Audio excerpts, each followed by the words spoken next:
once got killed. Because I have something worth fighting for.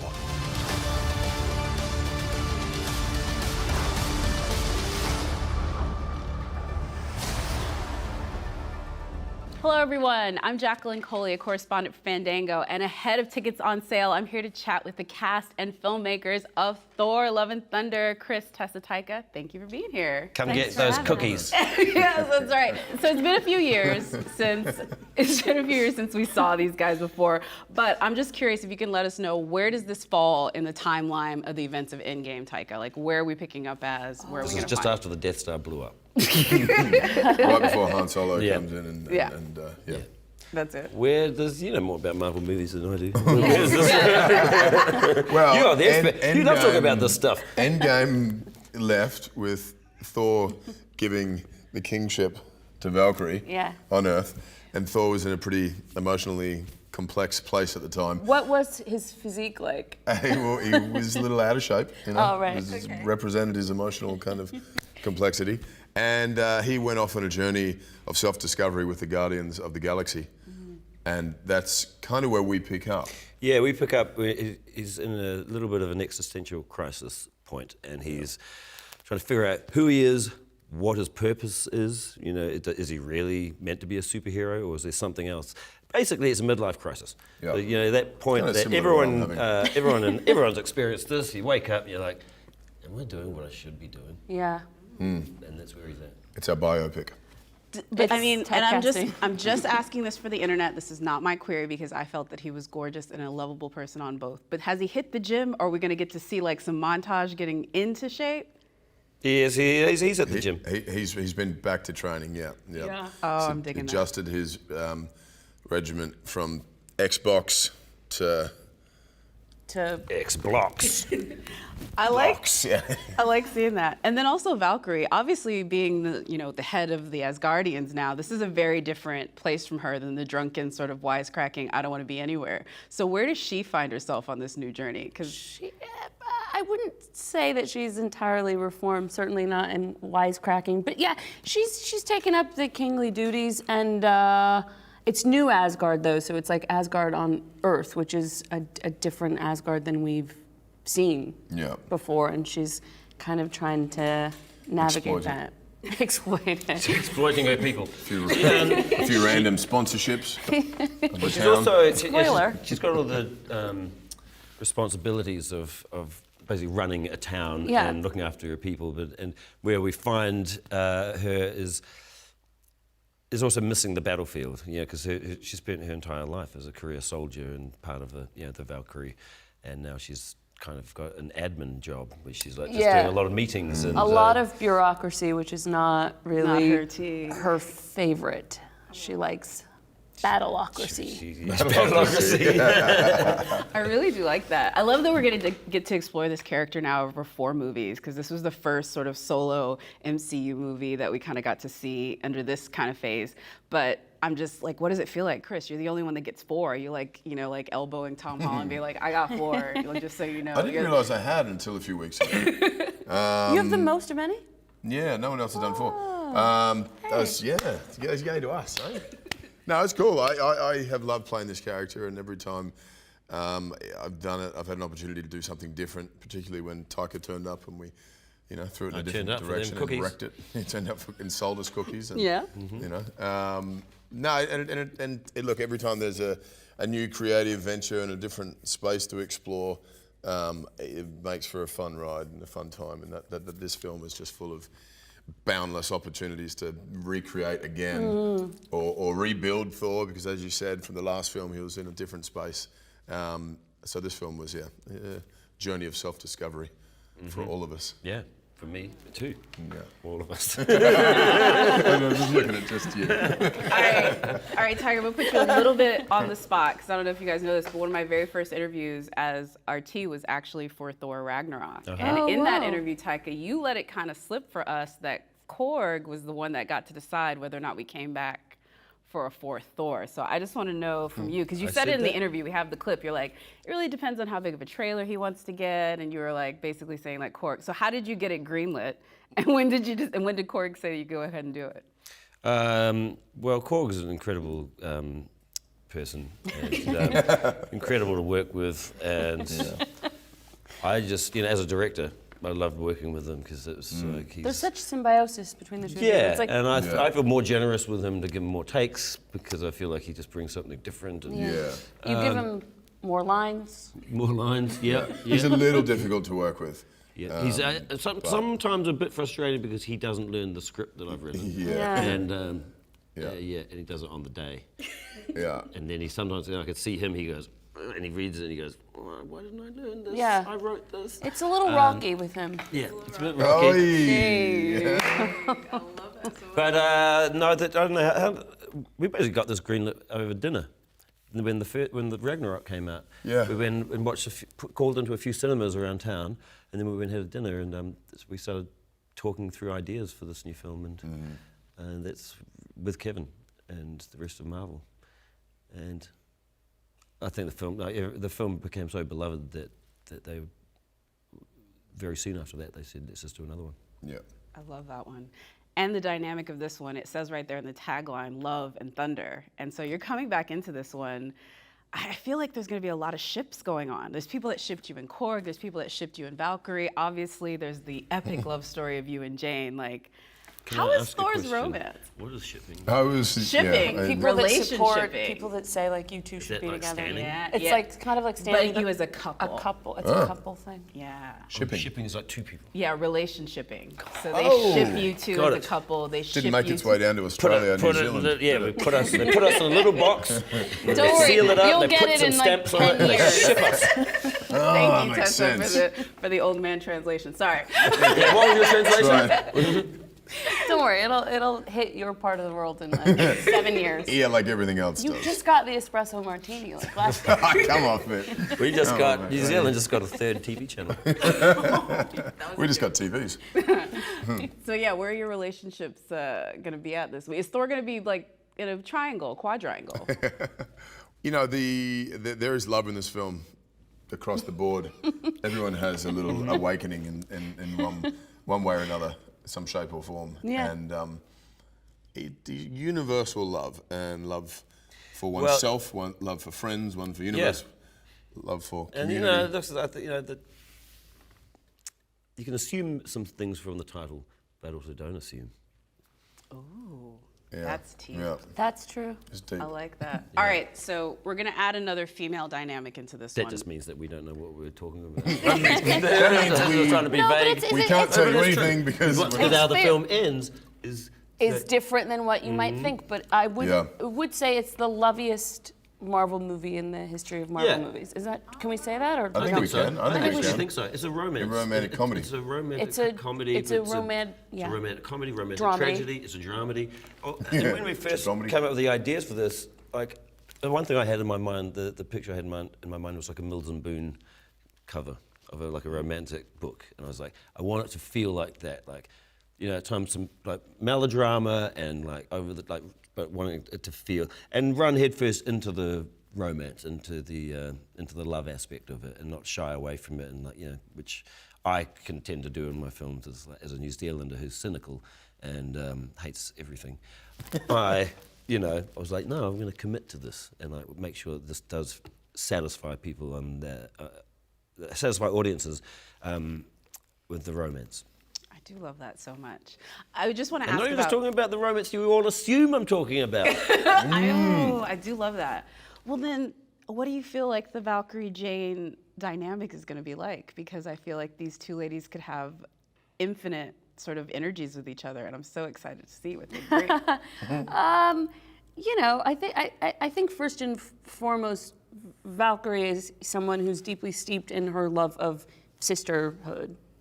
That sort of and missing that and longing for that, and so having Jane in the universe, I think, is lovely because she kind of has access to that thing again of having a sister. And then I think also it's delicious that she is another version of Thor. I think a big love that Valkyrie has is taking the piss out of her dear friend. And so there's like another opportunity to do that in a way with seeing his counterpart. And you know. But I mean, but Chris, for you guys went off and did Ragnarok away from Natalie Portman's character. What was it like for her to come on this set, and then just having the Jane come into this new, I would say, Taika energy of the Thor universe? Taikaverse. Taikaverse. Yes, Taikaverse. Love it. Hashtag Get those cookies. And no, it was awesome because the characters are both in very different places to when we saw them last. It was also very open-ended as far as what actually happened. Did they break up? Who left who? So on. So, and I think we all at one point had to go back and look at the second film and go, how did they split up? So we had the creative license to do whatever we wanted in that sense, and then a lot of fun filling in the blanks and you know, having And the making up the blanks. and making up the blanks. Making more, filling in the blanks, and then And continually. inadvertently making more blanks. and creating even more questions and uncertainty. That happened. Well, I mean, Taika, did you sit? I mean, like Natalie, did you guys have like a dinner together? How did you pitch her to come back into this? Because she was, you know, she's on doing other things, and you I guys. went to her house and she gave me a glass of water. That was the whole thing. And a carrot, That's all. cucumber stick. She, you know, I think that like what we did with Ragnarok was became appealing. It made these movies appealing to other actors as well. Like, you know, Christian really, he saw that. He was like, I want to do something fun, and you know, wanted to be part of this thing. And Natalie too. And you know, I think that she was just wanting to make sure that, I don't know how to say this, but like, you know, the character in her character in those first two films is probably not the most exciting version of a female character that we want from these films. And you know, and I had to sort of just talk to her about the fact that I wanted to change that character, just like we'd changed Thor's character for Ragnarok, and to give her a bit more license to be adventurous and fun, because Natalie's a really funny person, and sometimes it's, you know, sometimes those sorts of things cannot be. I know they're not the main focus when they come up with characters and, you know, in films. Yeah. I will say this, you've done an excellent job. I think the Thor franchise has had a plethora of incredible villains or villainous instances where it's like, you know, Jeff or Loki, depending on the movie you ask for, and obviously what Kate did with Hela is just incredible. But Christian, like, knowing all these villains that you've had, what does Christian bring to the villain into the Thor universe? Exactly what you'd want, hope, and expect. Nuance, complexity, depth, a sort of quirkiness to it, which I didn't see on the page. And with any sort of classic villain, the fact that you find yourself empathizing or asking questions that they're asking or the ideas that they're posing.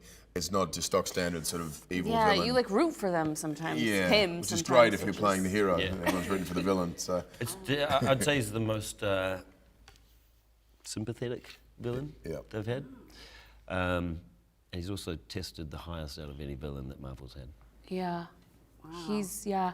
What was it like working with him? Yeah. Well, it's also this thing like that Stan Lee talked about, right? Which is that your trauma is the thing both that makes you a superhero and a villain, right? It's just in the case of a villain, it's unchecked, that your source of pain is what manifests into your villainry.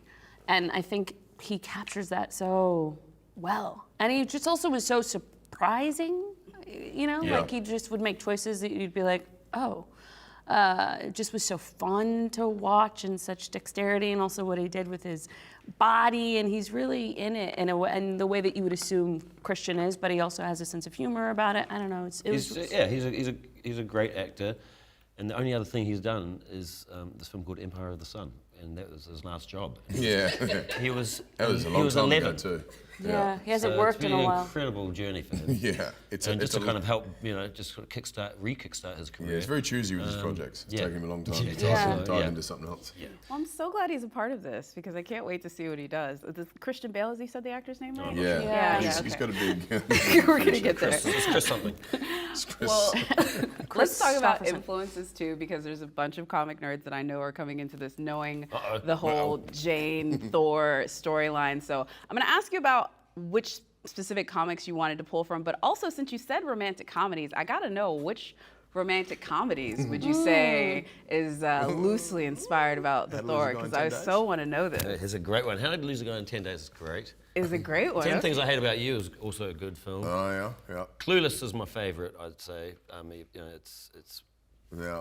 Are these influencing it as well? Oh no, I think these are movies I like. I'm not sure what. Not sure what influences I was looking at. I was thinking about like things that were like Officer and a Gentleman. Wow. Like particularly the end scene where he comes in and sweeps her off her feet. You remember that? Yeah. It's a wonderful movie. What else? I mean, I guess the influences for me were like really big, over the top romances. Like, what I can think of is like anything with a Bob Seger song in it. Or something. Oh, okay. I can dig that. The other thing I definitely want to say is that Thor is now known for just epic cameos. Like after you did Matt and your brother, it's like I think like everyone's expecting it now. Can we be in store for some more, I would say, epic cameos on this one? Yes. Yes. Nothing on that. Otherwise, it won't be a cameo. You don't want it to be a cameo. Talk about it. It'll be a told you so. Yeah. Okay. Yeah. Okay. Then they're just going to be on the poster and it's not a cameo. You're gonna be. I get it. The other thing too, I definitely want to talk about is the fact that you guys do get to do a fourth one, but Taika, this is now your second endeavor. Do you think of this as part of a new trilogy? Like, how do you think this film falls? That's an interesting question. I haven't thought about it as part of a new trilogy. Because every time I make a film, I think I'm never doing that again. And because they're just too hard. As any film. But I've done it 8 times now. Yeah. 8 times I've said, I think I'm just going to pack it in. Yeah. I had a good run. And then, sure enough, get lured back in by the Yankee dollar. All the Get Oscars. lured back in by them cookies. And them Oscars. And them Oscars. I'm just saying. I'm just saying. I will have to ask both of you too, because I've gotten to interview a lot of folks on Taika's project, both television and film, and they always talk about the vibe he creates on set. That there's just a different vibe. Talk to us, try and get folks prepared for what it was like for you guys filming on this one. I hear there's lots of music, lots of drums. Music. Yeah, lots of music, lots of bit of dancing occasionally. A bit of dancing. Some dancing, yeah.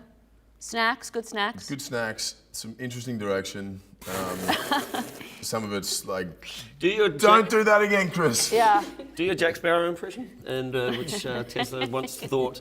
They played this game, and it was like doing impressions and then his thing, but she had to guess. Yeah, Jack right. Sparrow, and he was like, and she goes, Taika? I was sure it was you. Jack Sparrow-esque is Jack definitely his style. Sparrow-esque. Yeah. It's fun. I've heard It's- that it's- my direction is in a New Zealand accent, and the fact that I don't know what I'm talking about.